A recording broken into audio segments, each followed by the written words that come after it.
Boa tarde a todos. É um prazer estar compartilhando com vocês a minha experiência nessa oitava semana de enfermagem do Instituto José Frota, do JF, Fortaleza, Ceará, Brasil. Meu nome é Adriana Catarina de Souza, sou enfermeira e vivo na Espanha, já tenho 13 anos na Espanha e trabalho na Universidade Católica de Múrcia, no sureste da Espanha. Administro disciplinas tanto na graduação, na Faculdade de Enfermagem dessa instituição, como também administro assinaturas, disciplinas na pós-graduação do Centro de Ciências da Saúde dessa mesma universidade. E no nome das enfermeiras Cláudia Araripe, diretora de enfermagem, e das enfermeiras Márcia Vital e Jaqueline Lima, agradeço o convite deste instituto, do Instituto José Frota, JF, como participante nessa oitava semana de enfermagem. Antes de começar a minha fala, gostaria de adiantar desculpas, porque nós estamos em um momento gravado e não um momento ao vivo, por circunstâncias acadêmicas e por circunstâncias geográficas.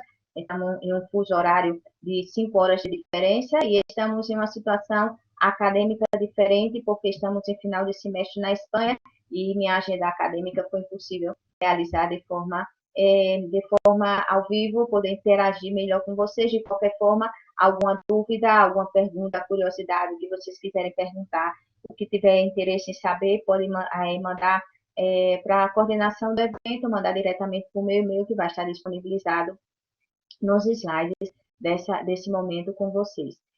Também gostaria de pedir desculpas por algum falho ortográfico, gramatical. Eu já tenho 13 anos vivendo em Espanha, 13 anos trabalhando com espanhol diretamente, estou na fase muito feia da vida, linguisticamente falando, é uma fase em que não sei o espanhol perfeito, porque não sou espanhola, não é minha língua nativa, tenho certificado de nível de espanhol, mas não é minha língua nativa, e estou no momento já desaprendendo um pouco de forma correta a gramática, a linguística correta do português. Portanto, peço desculpas se em algum momento aí tem um pouco de portunhol, um pouco de mistura entre português e espanhol. Normalmente falo muito bem o espanhol e, por suposto, que tento manter gramaticalmente e pronúncia correta do português, mas de qualquer forma peço desculpas.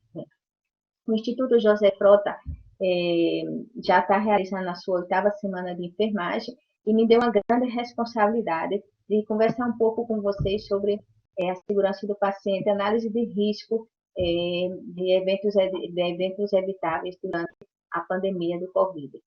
Vou compartilhar com vocês os slides para poder ter um melhor segmento da minha fala, do meu conteúdo. Um momento, por favor, que eu vou compartilhar com vocês. Na oitava semana de enfermagem, a responsabilidade, como acabo de dizer agora mesmo a vocês, a responsabilidade grande que me entregou o Instituto José Frota com a temática de segurança do paciente Covid-19, análise de risco para prevenção de eventos adversos. Não tenho nenhuma pretensão, nenhum objetivo de dar aqui parte tema, de administrar conteúdo para ensinar a vocês o que é essa doença, o que é um coronavírus, porque isso já sabemos. Vamos, a partir dessa fala, a partir desse momento, em toda a minha fala, vamos direcionar à enfermagem. Sou enfermeira, vocês são enfermeiros, estamos numa semana de enfermagem, portanto, vamos a trabalhar de forma mais concreta com os enfermeiros. Não tenho nenhuma pretensão e acho que tampouco era objetivo da coordenação quando me convidou para dar esse tema, para falar sobre esse tema. Não tenho essa pretensão, né? Portanto, não vou aplicar, nem vou administrar agora mesmo nada de conceito de coronavírus. O que eu quero que vocês saibam é que coronavírus, retomando o que vocês já sabem, somos linha de frente, os enfermeiros estamos na linha de frente desse combate, é um combate, é uma guerra, é uma guerra contra um inimigo invisível, é uma guerra, é uma pandemia, é uma guerra de incertezas clínicas que variam de pessoa a pessoa, de uma pessoa que tem poucos sintomas, a uma pessoa que não tem nenhum sintoma, a outra pessoa que tem a virulência maior, um estado que tem pessoas de estado grave e pessoas que morrem. Então, são incertezas clínicas, além das incertezas clínicas, desafios no tratamento. E quando aparece no cenário da doença Covid-19, aparecem essas incertezas, começam a aparecer os riscos e aparece e volta a aparecer no entorno sanitário a importância da segurança do paciente. No momento que temos que começar a analisar risco. Mas por onde começar a analisar riscos nessa pandemia, que estamos desesperados, correndo contra o tempo em salvar vidas? Sempre nosso objetivo principal no sistema sanitário é salvar o maior número de vidas, ou, se não se pode salvar o maior número de vidas, que as vidas que se salvam também dão maior qualidade de vida. Não? Então, desde o princípio, este é nosso objetivo, independente de pandemia e epidemia. No caso da pandemia, temos maior risco, não? Porque temos maiores incertezas clínicas, incertezas de tratamento. Não? E aparece a questão de errar é humano. Não? Errar é humano, se foi confirmado que errar é humano no ano de 99, no famoso informe do Instituto Americano de Medicina, no Instituto Americano de Medicina, aonde o Instituto Americano de Medicina, onde esse instituto nos deixa claro que existem muitos fatores e um dos fatores é humano, por isso errar é humano. E no ano 2015, de uma forma mais atualizada, errar continua sendo humano. Né? A própria Johnson Commission, em um dos seus estudos, nos reafirma que errar é humano, e de uma forma muito, muito atual. Esse ano, a Johnson Commission volta outra vez a publicar que errar é humano, né? E aí tem vários estudos norte-americanos, estudos europeus, estudos brasileiros, em que errar ainda é humano. Por que errar ainda é humano? Tem que começar a pensar em toda essa perspectiva de por que errar é humano, não? Como começar a analisar os riscos, como começar a mapear os riscos para evitar eventos adversos durante a pandemia dessa doença da Covid-19. Não? Existem vários métodos. O método mais famoso é o método do queixo suíço. Todo mundo que trabalha com segurança do paciente ou quem não trabalha com segurança do paciente, em algum momento de sua vida laboral trabalhista, já escutou falar de segurança do paciente. Todo hospital tem núcleo de segurança do paciente, e, portanto, todo mundo conhece o modelo do queijo suíço, de como analisar os riscos, não? Como os fatores se alinham, os eventos adversos aparecem, não? E assim nos permite, não tem a maior probabilidade de bloquear esses fatores e evitar eventos adversos. De uma forma muito geral, uma abordagem geral, Rafael é o autor dessa proposta, uma panorâmica geral, a primeira panorâmica geral do queijo suíço, sobre como analisar a alta taxa de mortalidade. Não? Em Espanha, 26 mil, em todo o mundo, mais de 200 mil, quer dizer, uma alta taxa de mortalidade. Não? De uma forma geral, o SARS-CoV-2, o novo coronavírus, não é a primeira vez que o coronavírus aparece, não, o novo coronavírus, tem salta, chega até o humano, a questão da origem desse vírus não é tema dessa fala, não é tema desse convite, desse momento nosso, não, eu não sou epidemiologista especialista, portanto, a origem do vírus deixamos aqui. O vírus sai e chega ao ser humano. O primeiro caso de ser humano em China, nos primeiros casos de China, pouca transparência, não existia transparência, praticamente se sabia o nome, se atribuído o nome a esse vírus, não se sabia o nome não se sabia a fisiopatologia, um mundo de incerteza, pouca transparência. Né? De China, esse vírus, a princípio, era um vírus que atacava, que a virulência era mais grave em os pacientes maiores de 65 anos, que os menores de 65 anos não tinham tanto problema.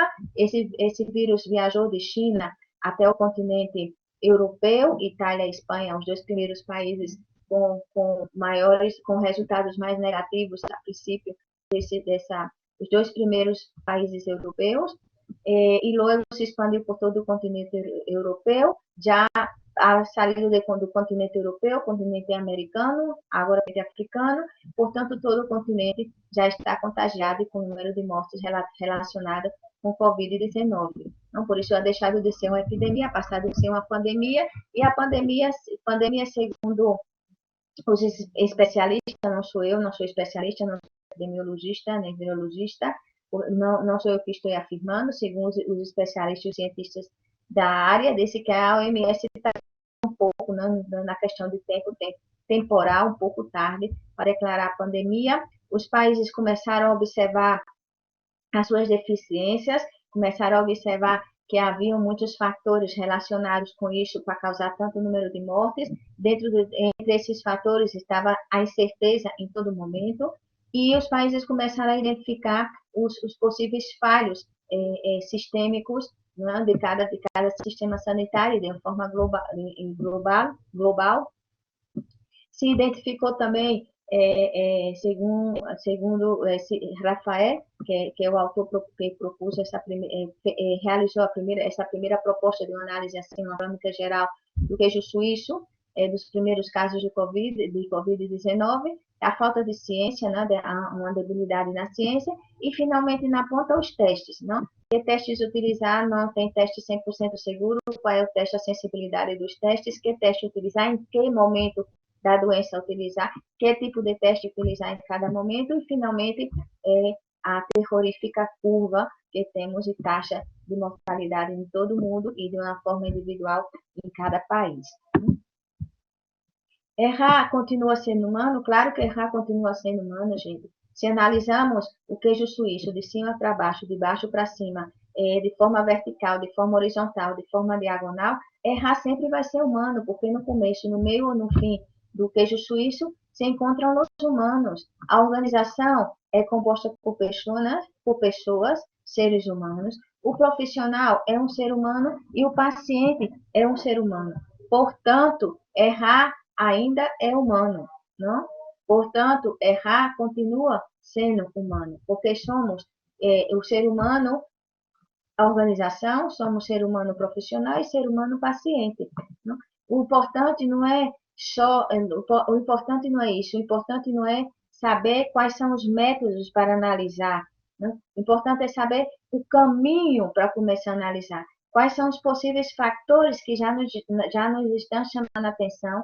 Quais são os possíveis fatores que os países que passaram, Itália, China, Itália, Espanha, todos os países que passaram que já subiram a curva, o máximo da curva, não, da terrorífica curva do pico da epidemia dentro do país e da pandemia a nível mundial, aprendeu e está começando a ver os possíveis, como utilizar, que fatores se pode ser alertas para começar a utilizar, tentar evitar que esses fatores se formem uma linha final, temos os eventos adversos. Né? A organização, a nível de organização, a alta demanda, sobrecarga, urgência e UTI, não sobrecarga de pacientes em porta de urgência em UTI, incertezas no tratamento, incertezas na fisiopatologia, incertezas de provas diagnósticas. Não? Quando falamos do profissional, do profissional, ser humano profissional, também tem uma série de fatores que nos pode ser um guia, não um caminho, para começar a identificar fatores e colocar barreiras para que não se alinhem esses fatores e, afinal, podamos evitar outros eventos adversos. Não? Exposição a risco, estamos na linha de frente, isso é uma guerra a um nível invisível, com uma virulência tremenda, uma taxa alta, taxa de mortalidade, com mudanças na clínica, não? E estamos na linha de frente, os profissionais da enfermagem. Carga de trabalho, quando aquele fator de carga de trabalho como risco na segurança do paciente e relacionado com Covid-19, não é só o número de horas trabalhadas, é o número de horas trabalhadas associada com trabalhar mais horas com o desconhecido. Estou realizando práticas seguras, não estou realizando práticas seguras, se salvo a vida do paciente, não vai causar mais dano ao paciente. Todo esse processo do desconhecido, não a falta de formação, a vulnerabilidade, fatores sociais, todos esses fatores nos podem dar um norte, um guia de como começar a trabalhar, como começar a mapear, identificar esses fatores para poder analisar. Como analisar riscos se não sei os riscos? Como analisar riscos com tanta incerteza? Não começo a desenhar uma estratégia e muda totalmente o perfil dos pacientes. Então, todos esses fatores podem ser uma luz para começar toda a questão de analisar os riscos. Paciente, alta taxa de mortalidade. Se sairmos da dimensão de organização, dimensão do profissional, vamos à dimensão do paciente, alta taxa de mortalidade, o medo à morte que tem o paciente, medo não só de morrer, como deixar os entes queridos, né? O isolamento, gente, o isolamento do paciente é algo muito complicado para o paciente. Não é só um isolamento físico, não, é um isolamento social, um isolamento emocional, um isolamento afetivo e um isolamento econômico. Antes, o primeiro caso de China, os primeiros casos de China, a informação era que eram maiores de 65 anos, pacientes aposentados. Não é a realidade. A realidade se transformou. Hoje já tem pacientes de 40 anos em estado grave, de 35, 40 dias de UTI. Pacientes de 50 anos mortos. Paciente, o paciente, quando se interna de Covid-19, se está consciente, tem uma grande preocupação. Tem que ficar isolado no hospital e quando sai do hospital que sobrevive à doença, tem que ficar isolado em casa e todo esse tempo de isolamento, quando sai, tem trabalho, não vai ter trabalho, também é um isolamento econômico. Risco de infecção, risco de medicação. Então, todos são cenários de risco e talvez sejam fatores que os núcleos de segurança do paciente podem começar a pensar em que estratégia se pode trabalhar nesse cenário de risco de pandemia que temos do Covid-19. Não é só métodos, porque já tem hospital que núcleo de segurança do paciente começa a analisar riscos pelo método de análise causa-raiz. Outros decidem utilizar ciclos de melhora, outros decidem utilizar método Allen, outros decidem utilizar a matriz de priorização e de diagnóstico e priorização.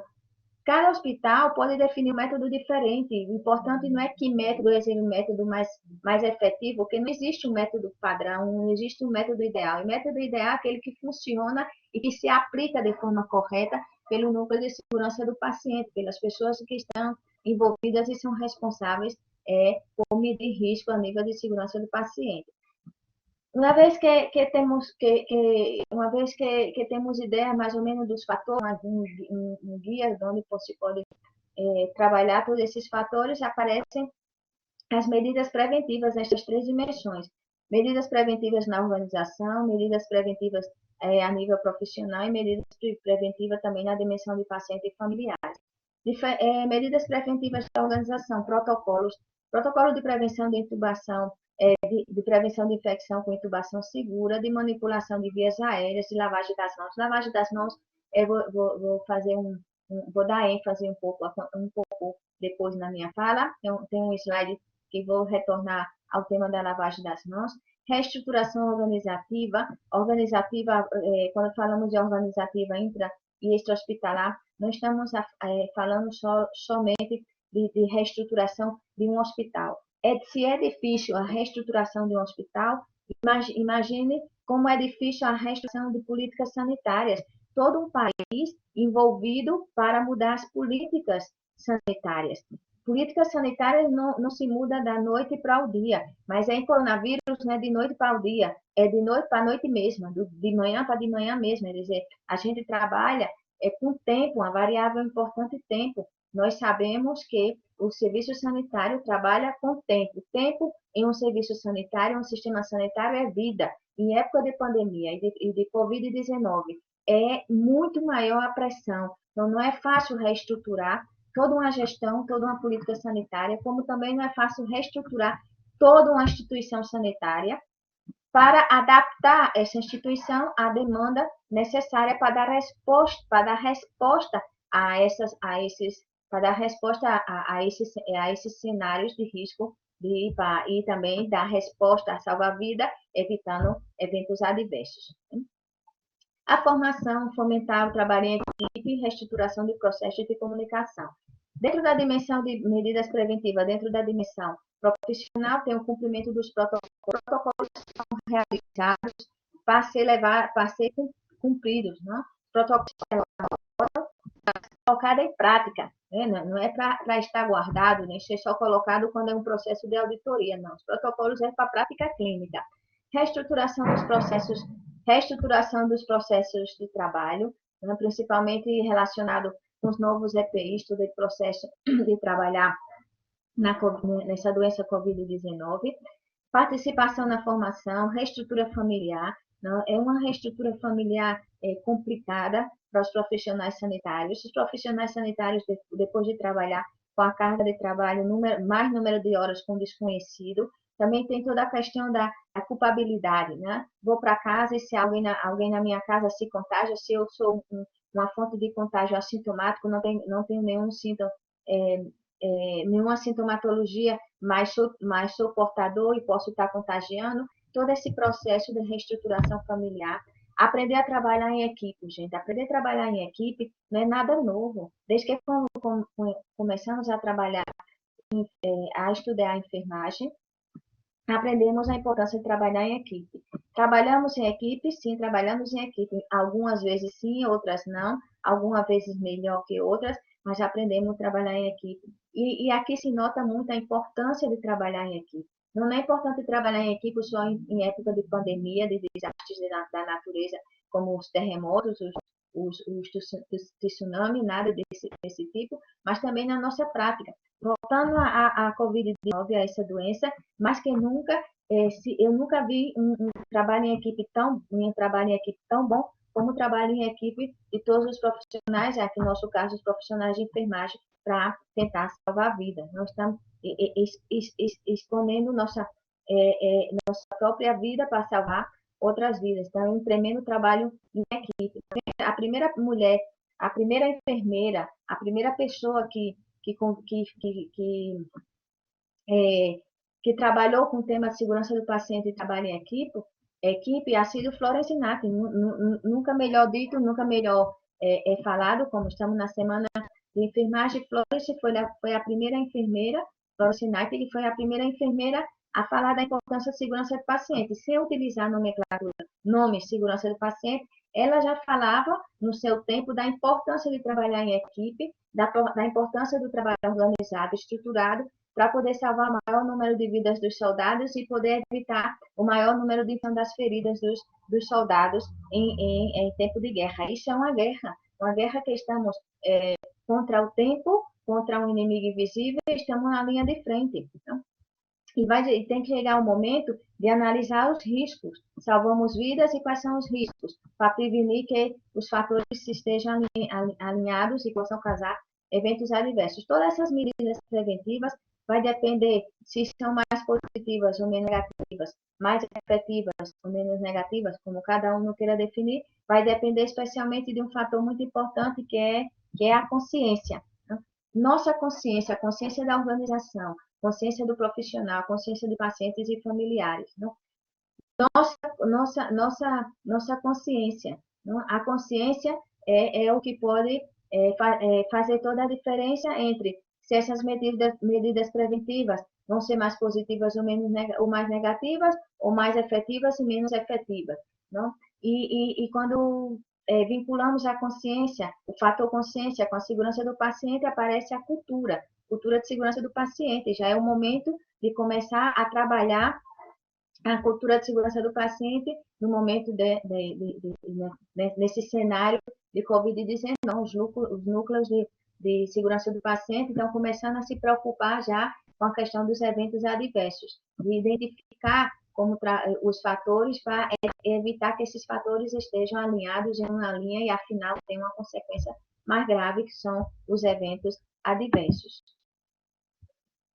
Como trabalhar com tudo isso, por exemplo, o enfermeiro, vestido desta forma, paramentado desta forma. A primeira vez que eu vi um enfermeiro paramentado assim, eu pensei em duas coisas. Eu pensei primeiro, eu pensei que estava vendo uma gravação de algum filme de guerra química, ou por outro lado, pensei que podia também estar vendo alguma pessoa vestida para fazer um treinamento na NASA.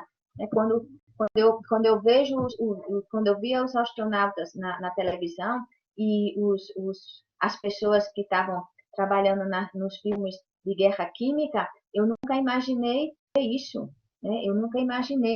Estamos em tempo de guerra, né? Então eu imaginei, eu imaginava que isso se ia encontrar isso, se ia ver isso em filmes. Eu nunca imaginei ver isso na vida real, e já é real. Os enfermeiros já estão trabalhando assim, que trabalhar com roupa, né? Tem que trabalhar. O enfermeiro chega para trabalhar, tem que colocar o pijama. Em cima do pijama, a bata descartável. Em cima da bata descartável, o macacão. Em cima do macacão, tem que colocar, além do macacão, tem que colocar duas luvas. Primeira luva, a de proteção direto da pele, e a segunda luva, segunda proteção. Duas luvas. Colocar máscara. Se o hospital tem disponível máscara de filtro FFP2, FFP3, P4, o tipo de filtro que tem, o enfermeiro usa só um único filtro. Mas nem todos os países, em todos os momentos dessa guerra, durante todo o período da curva subindo e a curva baixando, nem durante todo o período da curva, todas as instituições têm todas as máscaras com filtro para todos os profissionais da linha de frente. Então, se não tem, o enfermeiro tem que se proteger. Coloca uma, duas máscaras, três máscaras, mais barreiras.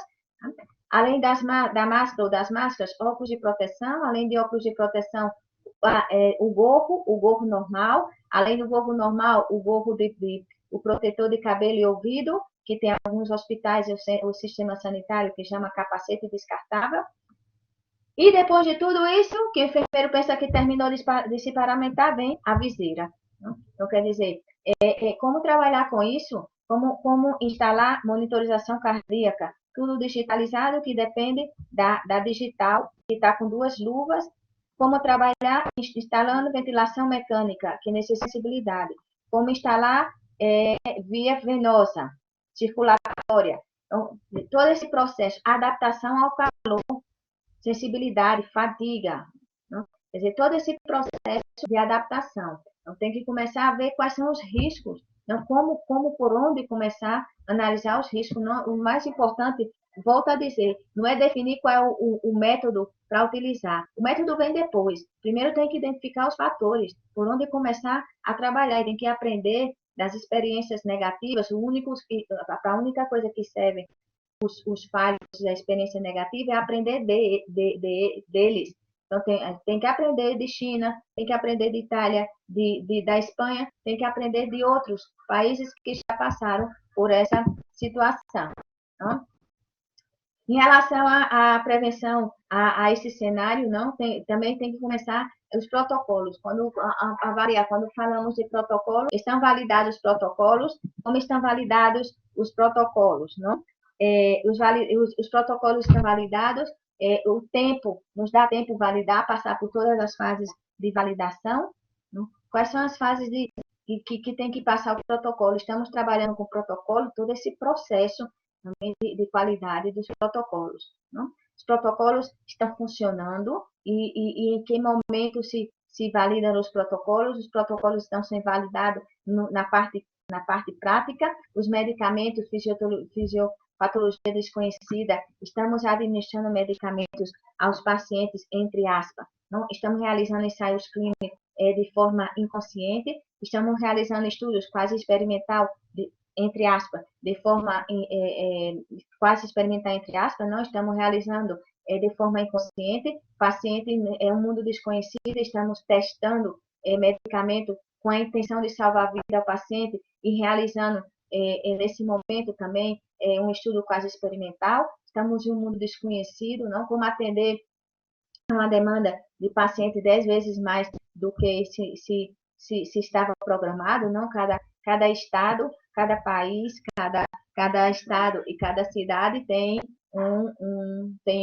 um perfil de paciente. O número de cama, o número de UTI não se decide ao azar, aleatório, se decide por um estudo, não? O diagnóstico dessa cidade, o perfil dos pacientes, tudo isso. Então, a cidade está preparada para atender esses pacientes em uma situação normal, uma situação epidemiologicamente controlada, não uma situação epidemiologicamente descontrolada.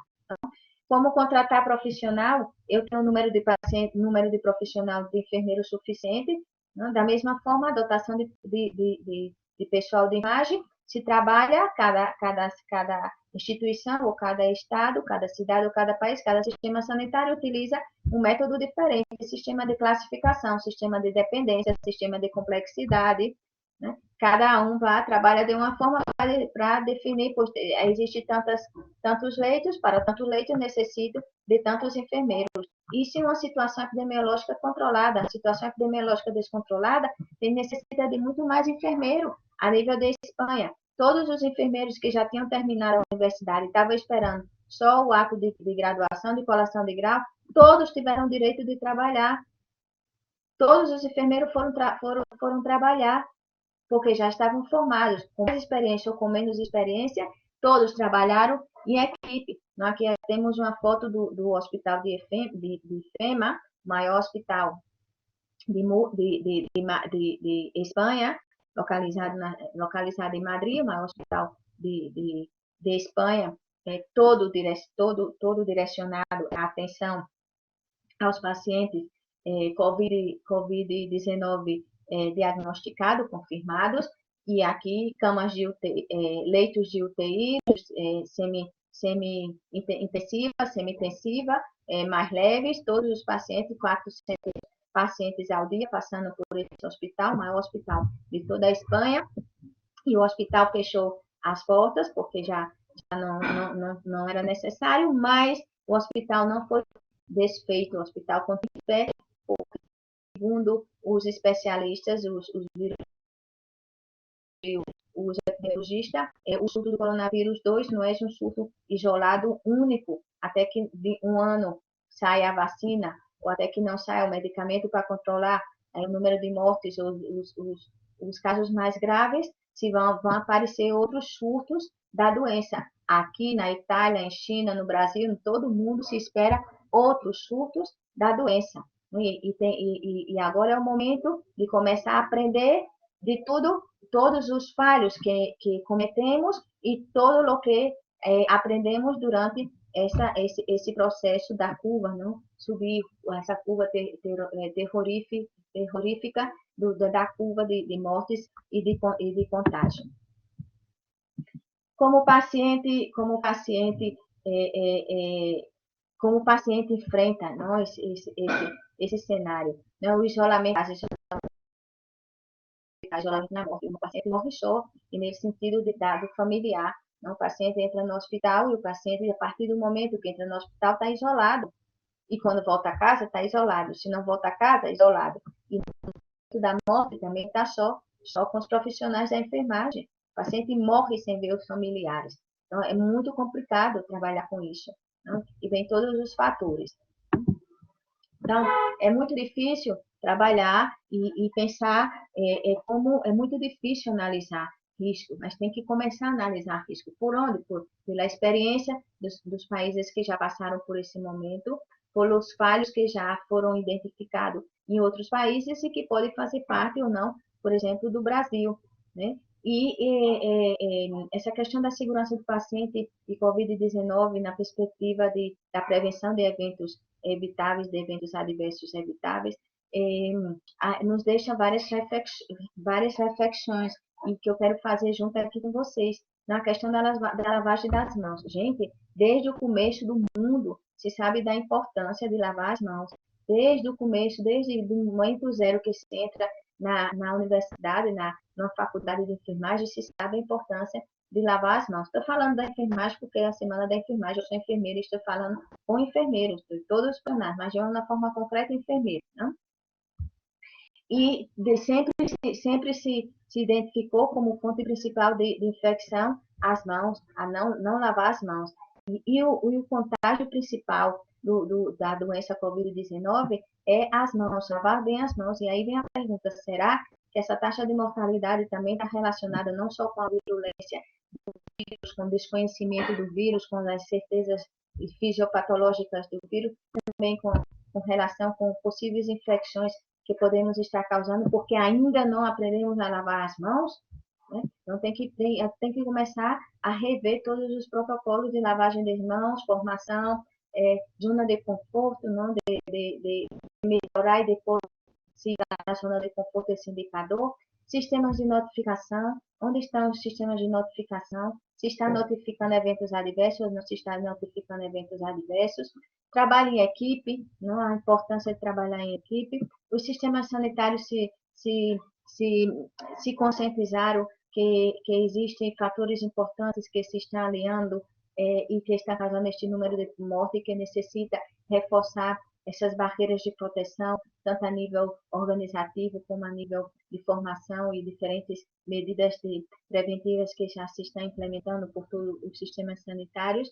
E outra coisa muito importante que o mundo parou e o mundo está conseguindo ver a importância dos profissionais da saúde e a importância da pesquisa, não? Todo esse tempo de confinamento total, confinamento parcial, que as pessoas não puderam comprar roupa, as pessoas não puderam ir para um restaurante, as pessoas não puderam ir para uma discoteca, ninguém morreu porque não foi comprar roupa, ninguém morreu porque não foi para um restaurante, nem ninguém porque não foi para uma discoteca. As pessoas estão morrendo pelo desconhecimento e uma importante que as pessoas estão se salvando pelo trabalho de todo um sistema sanitário, onde a linha de frente são profissionais sanitários, enfermeiros, no nosso caso da enfermagem. Não? A valoração do profissional de enfermagem. Não se vive sem os profissionais de enfermagem. Nenhum país sobrevive sem os profissionais da saúde e sem a pesquisa, sem a investigação, sem a ciência. Então, isso aqui deixo para refletir a importância. Todos os cientistas de um país reunido para tentar descobrir um medicamento efetivo e tentar descobrir e solucionar a questão da vacina. Então, todos os sistemas sanitários reunidos com esses cientistas, todos os sistemas sanitários reunidos tentando reestruturar para dar resposta e salvar o maior número de vidas de pacientes. O estado de Múrcia, como eu disse a princípio dessa fala, eu moro em Múrcia, já tenho 13 anos e trabalho em Múrcia. Múrcia é um dos 4 estados com menor número, Múrcia é um dos 4 estados com menor número de contagiados e menor número de mortes. Se está estruturada na assistência por 2 circuitos totalmente separados. Por um lado, por um circuito pacientes suspeitos ou de Covid-19 ou pacientes respiratórios por um lado e pacientes não suspeitos não respiratórios por outro lado, não se cruzam os pacientes. Né? Um intensivo processo de formação, todos os profissionais em geral da saúde, especialmente os profissionais enfermeiros, num processo de formação intensivo, aprendendo junto com eles, né? Em processo de simulação, em processo a Universidade Católica de Múrcia tem um centro de simulação de referência. O professor responsável por esse centro de simulação clínica da Universidade Católica de Múrcia é o professor José Luiz Agea. Esse professor elaborou vários cenários de simulação clínica tentando melhorar a segurança do paciente, tentando salvar mais vidas e tentando diminuir e prevenir os eventos adversos. Colocou à disposição do serviço, a Universidade Católica de Múrcia colocou à disposição do Serviço Nacional de Saúde esses cenários também no laboratório. E está e também o sistema de formação intensivo sobre como trabalhar e como prevenir, como salvar e prevenir problemas adversos, eventos adversos. Confinamento total, né? Múrcia também, junto com todo o país seguiu a normativa, o decreto-lei do presidente do governo do confinamento total. Todo o país passou 52 dias em confinamento total, tudo fechado, só funcionava hospital, sistema de atenção área secundária e terciária, farmácia, supermercado, empresas de alimentação, posto de gasolina e vinculado a isso, mobilidade em carro individual, quer dizer, se dois enfermeiros não podiam trabalhar juntos no mesmo carro. Uso obrigatório de máscara e luva, e um sistema educativo que passou todo o sistema educativo numa modalidade online. Então, desde o dia 16, segunda-feira, 16 de março, todos os centros educativos de educação primária e secundária e universitária, graduação e pós-graduação, passou essa modalidade online. Né? Todo o país comprometido em trabalhar confinado. O confinamento total, durante 52 dias, 55, semana passada, até o dia 11 de maio, a princípio, o desconfinamento, quer dizer, vamos sair do confinamento total em fases gradativas. No próximo slide, vou explicar um pouco das fases gradativas, mas Múrcia é um estado dentro de Espanha que tem o menor número de contágios e o menor número de mortes. Né? E já está preparado, já se está preparando para o possível surto, né? Possível brote, possível surto de coronavírus na época de que baixa a temperatura e volta outra vez o frio, outubro, novembro e dezembro, provavelmente, segundo as expectativas dos cientistas e dos epidemiologistas, novo surto do coronavírus. O coronavírus não é um único surto. O coronavírus, a princípio, se pensava que as altas temperaturas, nos alta temperatura, as pessoas não se contagiavam, e agora se chegou à conclusão que o calor mata o vírus, sim, mas o calor alto, né? Alta temperatura, 60 a 70 graus. Nenhum país, nenhum ser humano vive essa temperatura. Agora bem, os países que têm, quando o país está em alta temperatura, não está no inverno, existe a menor possibilidade de contágio. Por que existe a menor possibilidade de se contagiar? Porque existe menos espirros, menos tosse, menos resfriados, né? E as pessoas pois não tossem, não têm espirro, não têm secreção, e, portanto, existe uma menor possibilidade de altas temperaturas em países que não estão na época de inverno. O que não significa que se acaba de provar que os países que agora mesmo ainda não estavam em inverno, como, por exemplo, o Brasil, o contágio se dá com a mesma velocidade que os países na época de inverno. Não se dá na mesma velocidade, mas se dá contágios também na época de temperatura.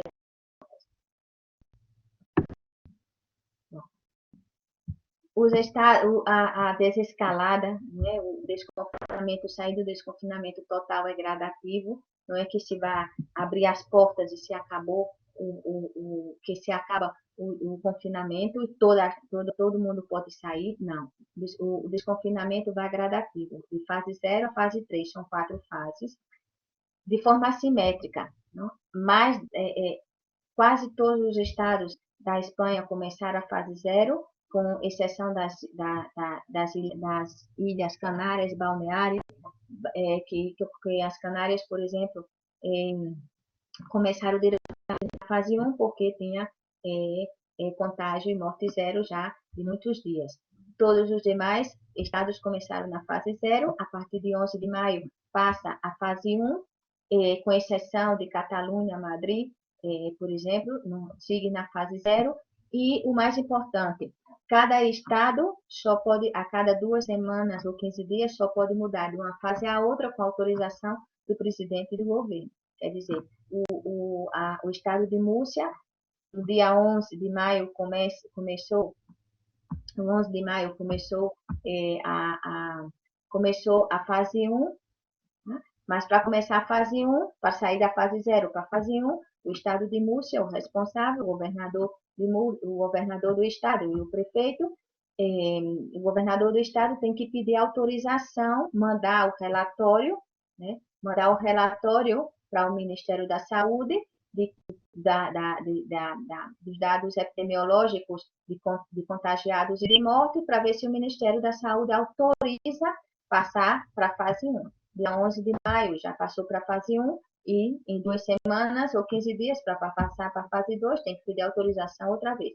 Quer dizer, nenhum estado dentro da Espanha pode passar de uma fase a outra sem autorização do Ministério, porque o Ministério necessita saber como está a curva de contágio de morte e novos contágios e mortes, para poder autorizar ou mantém na mesma fase ou passa para a fase seguinte. Então, isso é como se está trabalhando agora mesmo em Espanha. E todo esse processo, isso é uma guerra, já continuo dizendo mesmo, né? E se vence com compromisso de todos, compromisso da organização, que seja o Instituto José Frota, no caso do IJF, ou que seja um hospital de Múrcia, ou que seja um hospital em concreto, ou organização como sistema, como Secretaria de Saúde, ou organização como o próprio sistema sanitário, tanto a nível de organização, a nível de profissional, como a nível do paciente. Um compromisso de todos. Né?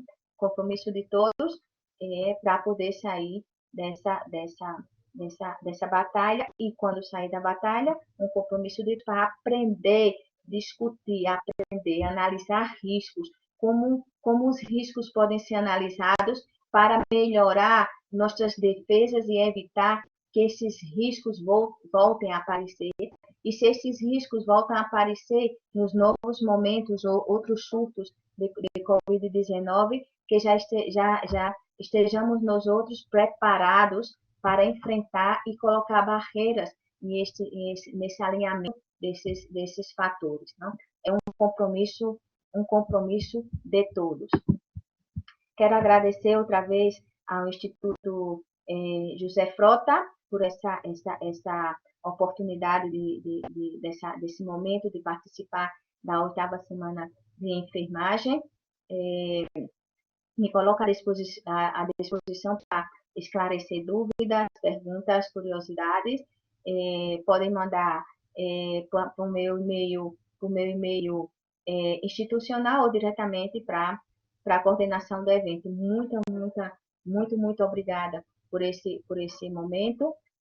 Espero que todos juntos continuamos com nossa responsabilidade social, com o isolamento, responsabilidade social e isolamento social, né? E nosso compromisso em aprender dos nossos falhos. Os falhos só servem para aprender, não servem para nada mais, tudo demais no lixo, só serve para aprender, e que possamos aprender dos falhos, possamos, com essa aprendizagem, criar barreiras e começar a analisar como criar barreiras para futuros surtos.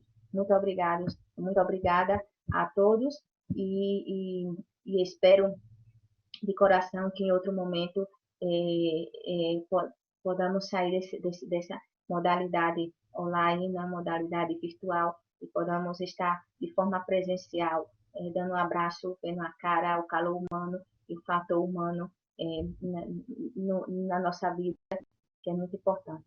Muito obrigada a todos.